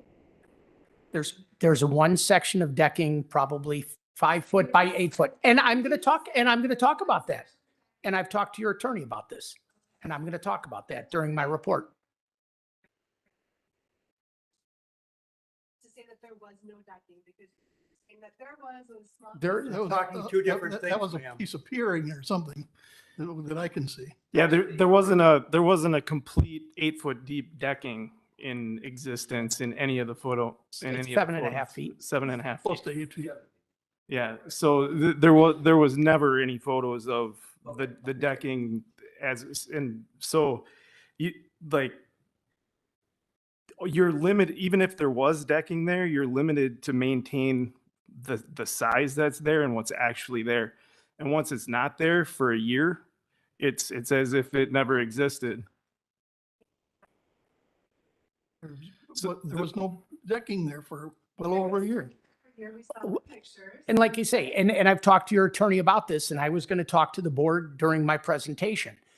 And that, if you go back to the Zillow picture and you go back to our drone picture, okay, we would have allowed a retaining wall, a riprap or stone retaining wall if you're looking at your house from the lake, on the left-hand side of the staircase. On the right-hand side, we would have allowed a retaining wall to be repaired or replaced. And I was going to say that if push comes to push, there is evidence of a small section of decking, but what's there today is not an exact replacement.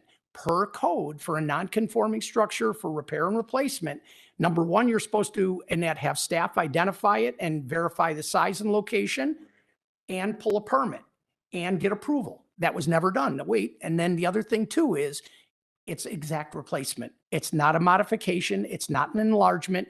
And if you want to talk about expansion section 903 S2 clearly talks about that a structure would have to be 35 foot back minimum before the expansion requirement is permitted.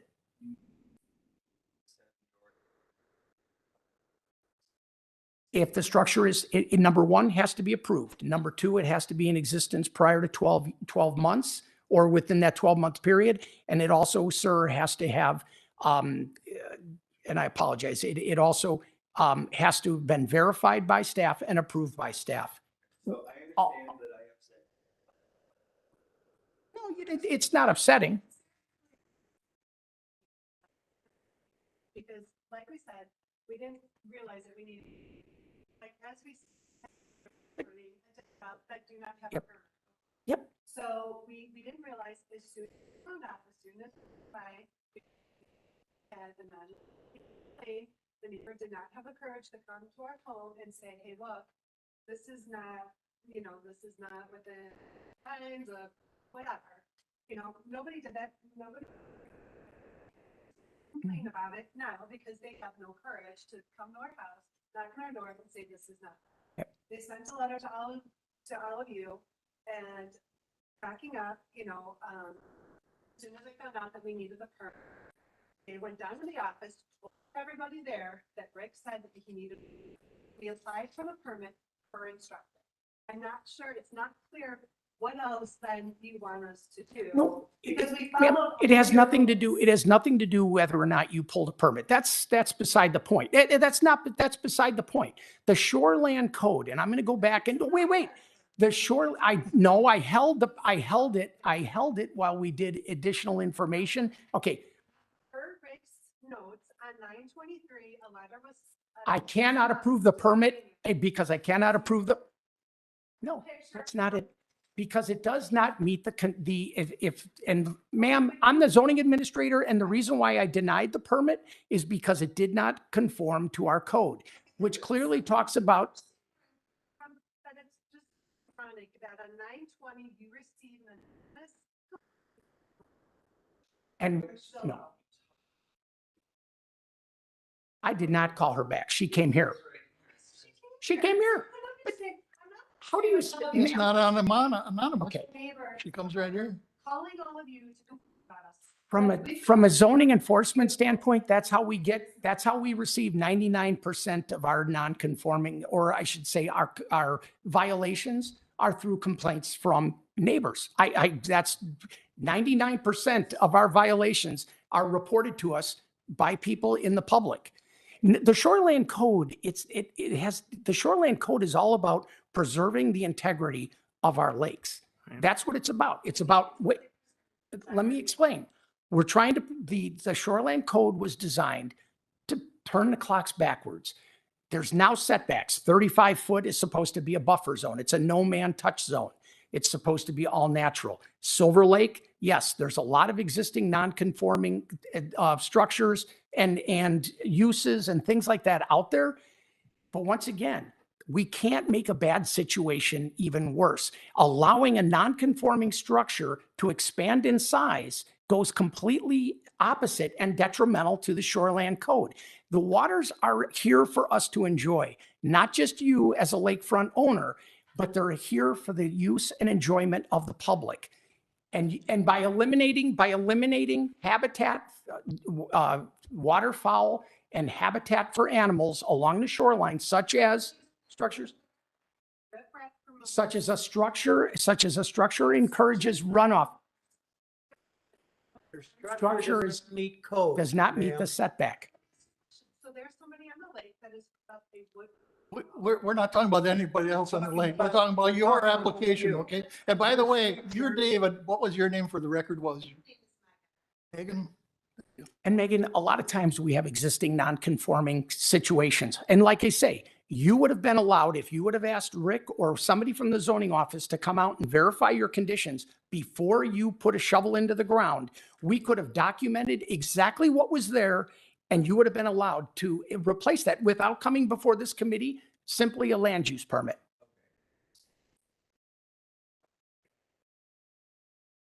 I did not. Point, 'cause you're gonna.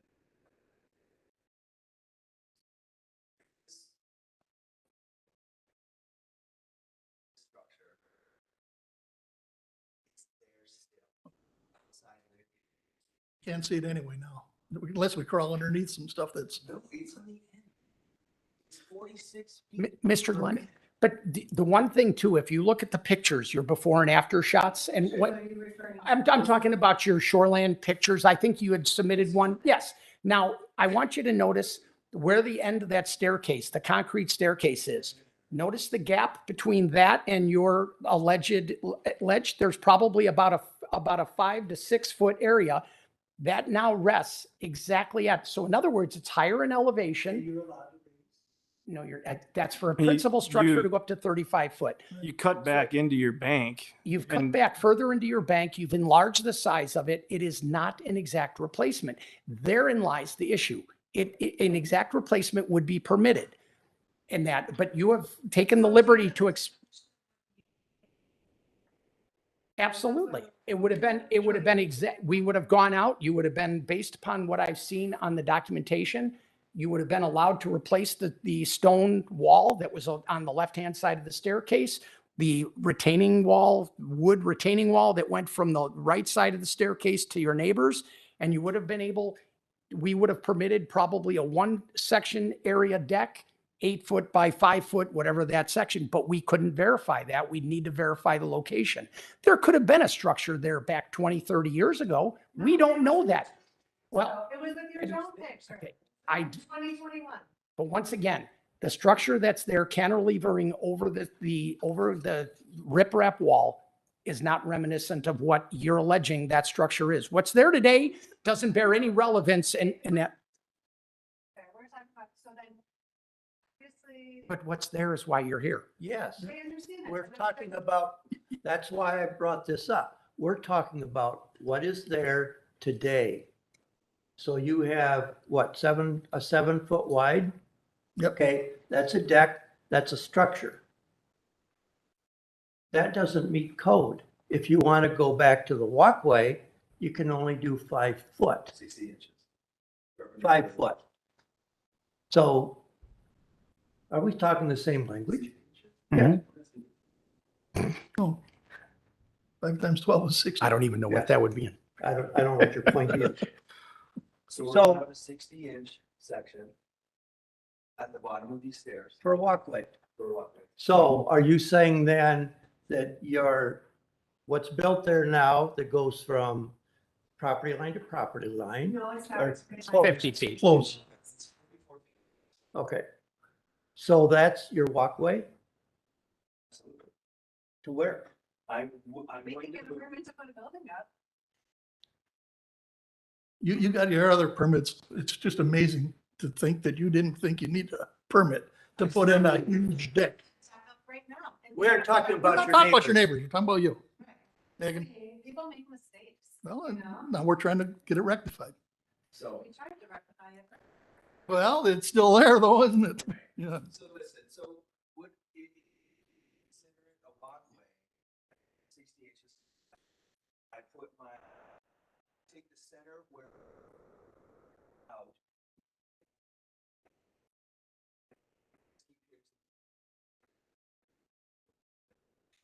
And that the other thing too, we have and that is part of your shoreland code.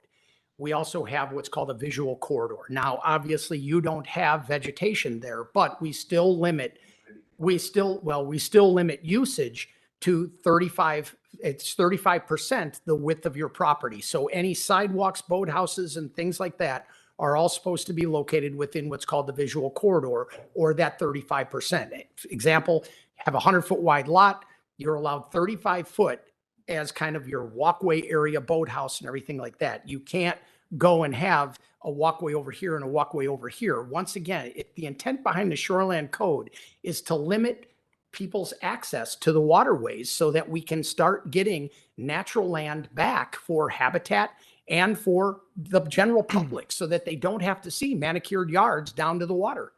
So That's why we all come up to Wisconsin. Well, Yeah, So it's could beautiful. we use the 35% as the width of our walkway, be able to access if we cut the deck down to 35%? but it's not a walkway. By definition, it's not a walkway. A walkway,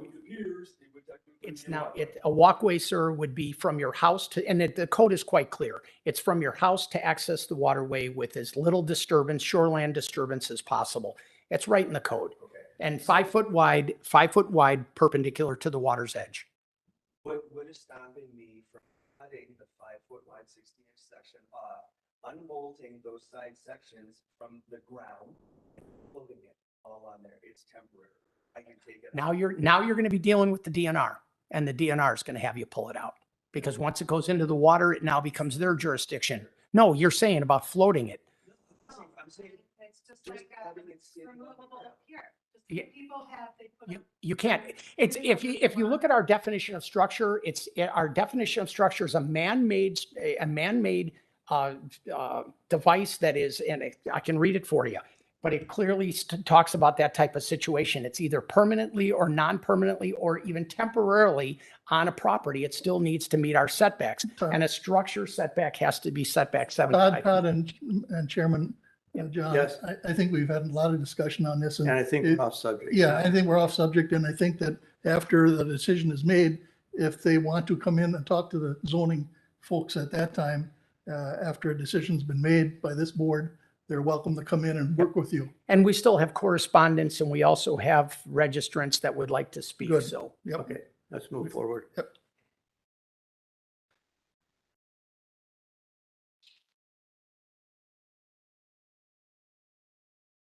Okay. Yep, I am. Okay. Quick, say one thing. My name's Steve. Yeah, excuse me, sir. We're gonna call you up here in a minute. Okay. Yep, I have it right here. Yep, got it right here. Do you want me to read the correspondence? Yeah, go ahead and read Okay. correspondence, please. I do have some correspondence that's been delivered. I have an email dated Monday, June 13th from Ed Kissinger, Chairman of the Silver Lake Management District. States, Todd, the request to keep a deck that has been constructed very close to the water at this address is of great concern to the Lake District. Silver Lake is already highly developed with many structures close to the water's edge. If we allow more of this type of development, we are doing a disservice to the lake. In addition, it is setting a bad precedent. Structures built this close to the water do more harm than good. The Lake District does not support these types of activities. Do you have time tomorrow for me to stop by to see you? I would appreciate it. Let me know what is good for you. Ed Kissinger, Chairman, Silver Lake Management District. I also have a letter that was delivered June 13th, concerned property owners to whom it may concern. I would like to share these photos of W7164 Chicago Point Road, Watoma, Wisconsin. David Glenn of this address has made an appeal to replace a boardwalk along his shoreline that he has already installed without approval of the Waushara County Zoning Office. This boardwalk appears to be a non-conforming structure well within the 35-foot setback from the ordinary high water mark. As you can see from the realtor's pictures, there was not a boardwalk present at the time of his purchase, and the second picture shows that Mr. Glenn has taken it upon himself to build a nice new boardwalk on his own accord. He should not be allowed a variance after the fact. He is new to the lake, having purchased his property on 2/28/20, and we owners feel should follow the zoning regulations like the rest of us have had to do. If this is allowed, then you are setting precedent for unfavorable outcomes. Thank you for your consideration, concerned property owners. And there's a picture of the structure today. And then there's a Zillow photo, which I believe you all have also in your packet that we pulled. And are there signatures to that? It's just concerned property owners. With regard to registrants, you want me just to? Yes, go Okay. ahead. I do have registrants registered to speak in favor. Art Sanger.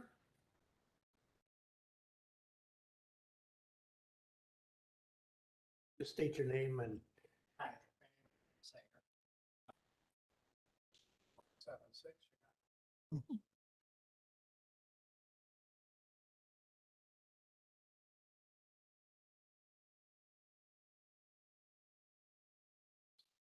Okay, you're in favor of it.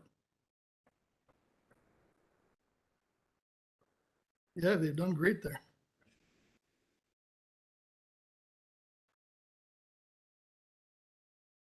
No, yeah, I said it looks Oh, great. someone else is talking. I got new hearing aids and something. Oh, Oh, I go over there. So anyhow, thank you so much. Okay, thank you. appreciate it. Any others? I do have, I can't make this out. Sir, is this yours? Okay, Lee, sorry, but I was gonna say D and I said, I know that's not D. You should be a doctor. So I lived there for 30-some years and I maintained that those neighbors care one about their front. So I would have walked from my house. I'm just west of them. Okay. Adjacent? I stood on, say, isn't there, and we went their hill. So there was railroad ties, platform all on it, stood on it. How many years ago was that? Probably over, I think I've been there 35 years. Okay. So they did nothing. Mhm. So to keep it looking nice, I did it on myself. Okay.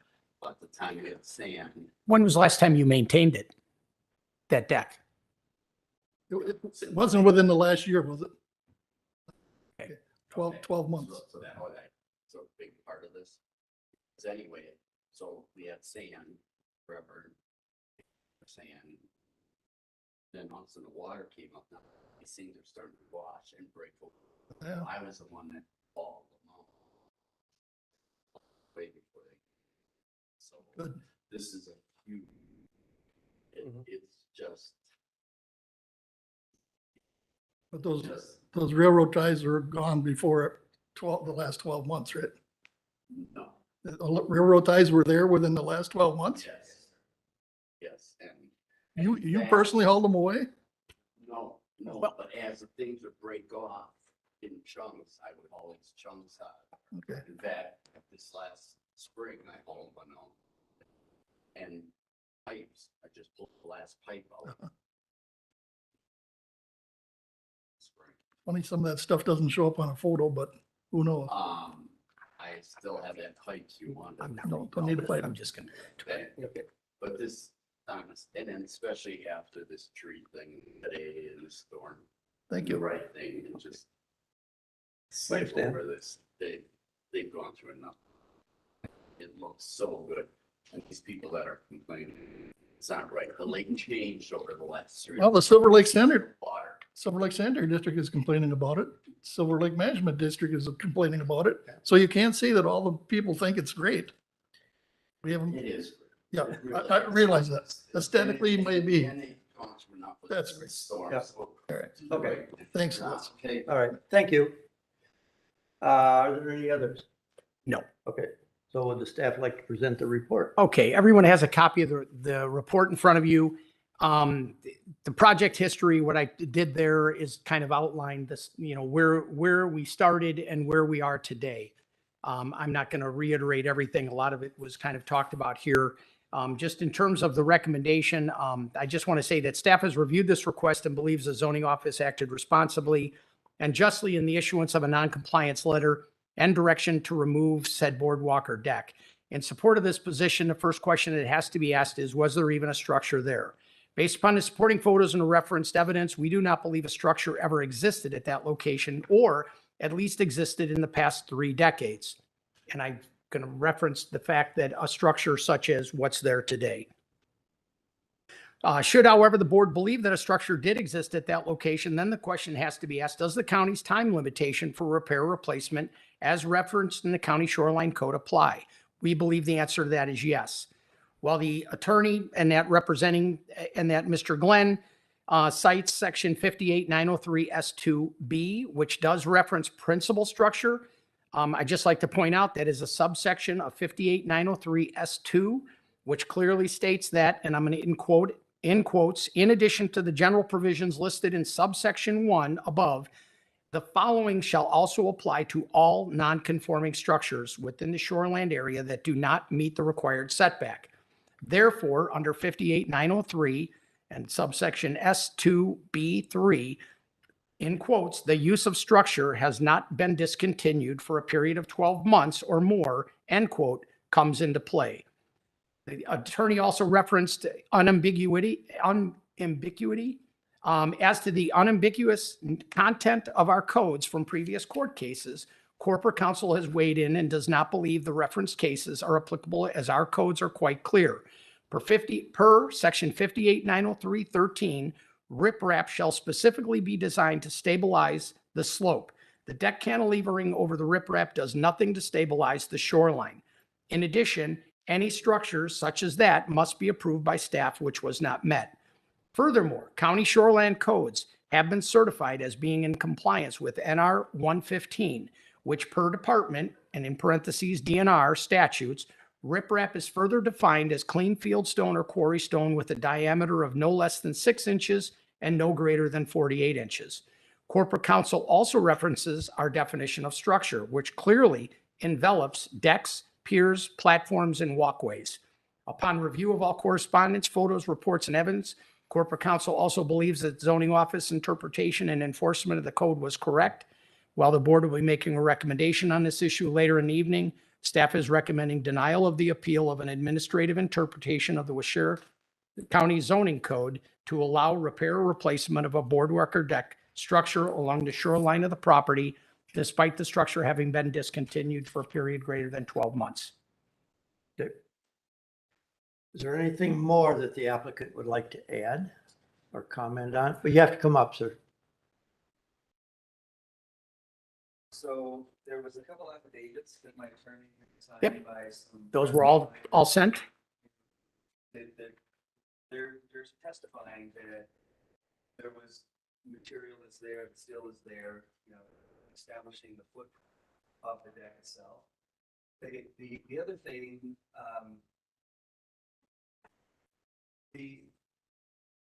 I'm disappointed, and I don't want to get off topic because I don't want to waste your time, but the Silver Lake management, Mr. Kissinger, why would he not come and talk to me? We before- don't have an answer I for that. understand It's ridiculous. Why didn't you go talk to him I then? will. I'm gonna do that. So my affidavit, so I just wanted to remind everybody that I have two other people that are swearing that there's material that was there that they helped me take out. And despite the deck being there, not being there in its entirety, as you point out, there is evidence of the deck being there and still there.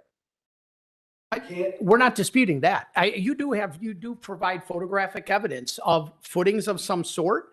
What they were there for, were they holding back the retaining wall that was there? We don't know. Old anchor. we And don't that's know. part of the reason for, and that having staff come out to justify and verify dimensionally, we would have given you a permit and that, but what's there today is substantially different than what was there in yesteryear.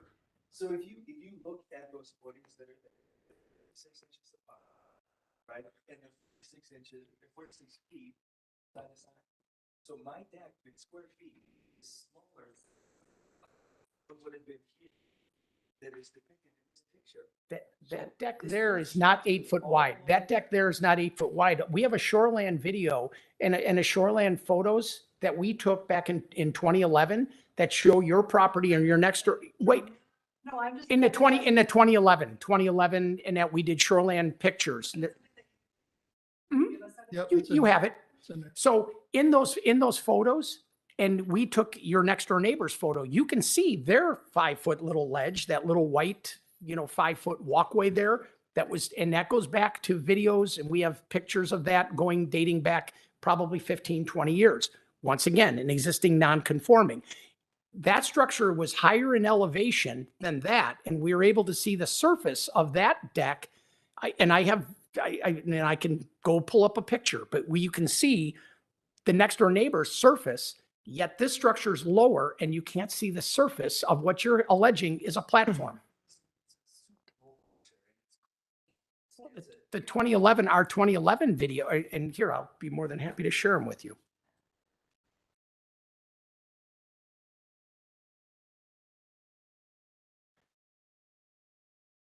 And say that we don't hash everything out.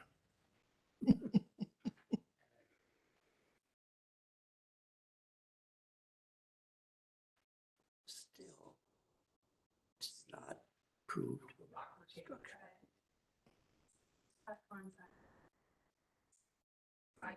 I don't see a platform. I see what could possibly be section.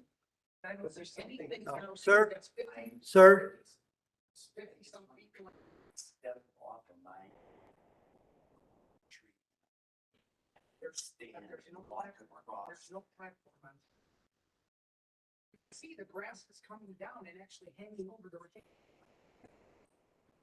There's nothing down here. But you can see Not in the last 12 years. Todd, as I board chair, interim chair, Pro temp. my problem is it's not an accepted coded structure, period. It's 7 foot wide. The most you can have is 8 foot wide, and you didn't have a permit. That's my issue. I don't care about what was there before. I'm talking about what is there now. So that's my problem. So you can talk about what was there and what wasn't there and what pictures show. I'm talking, ma'am. Please wait. Thank you. My problem is not what was there before. My problem is what was there now and what we viewed when we went out there. It's a substandard structure that's not allowed by code, period. That's the end as far as I'm concerned. Thank you for all your input, though. We appreciate it. Yes. So Feel are free. we allowed a 60-inch section and then your 5 by 8 to the one side? 60 You'd be allowed a 5-foot walkway down, and it's up to the board if they feel that there was a structure there, and I can point to the drone photo and that there was a pier section there, we would allow you to replace that. Which would have been yes. So after our decision day, they can come in and talk to you and Correct. work something out. Okay, good. But what's there, and from staff's perspective, what's there, it does do detrimental harm to our lakes in terms of the water quality, the habitat, the fish and animal habitat literally gets severely destroyed, and that by improvements such as this. That's the reason why we have the setback requirements. It allows runoff. And sir, when we were out there at your property, you had just fertilized your lawn. The fertilizer was actually laying in part, and now it would probably overspray, but it had gone onto the deck. That ends up in our waters and creates the algae blooms we're experiencing today, to this day. Yep. And my job as a zoning administrator is to try and put an end to that. No, well, to put an end to people fertilizing that close to water's edge. That's the reason for the 35-foot Algae, setback. just like that.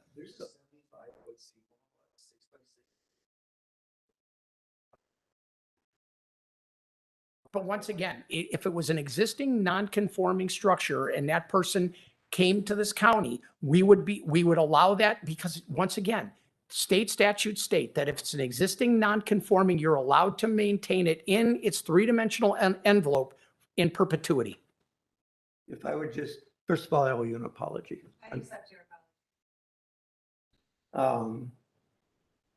But I was speaking and you intentionally tried to interrupt me, but I'll apologize.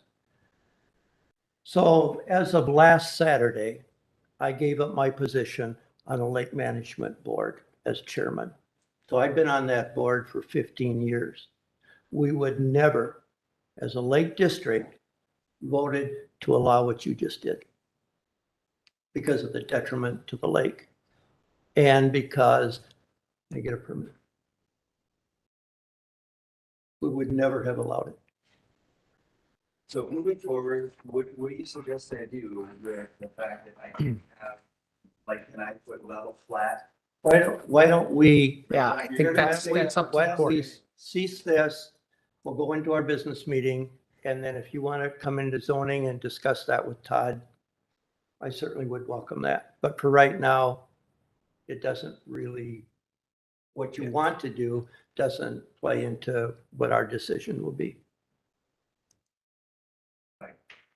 Yep, appreciate it. Okay.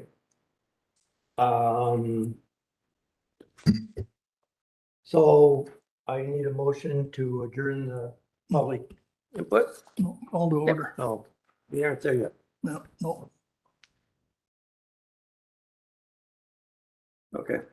So we're going to call to order the agenda for the business meeting.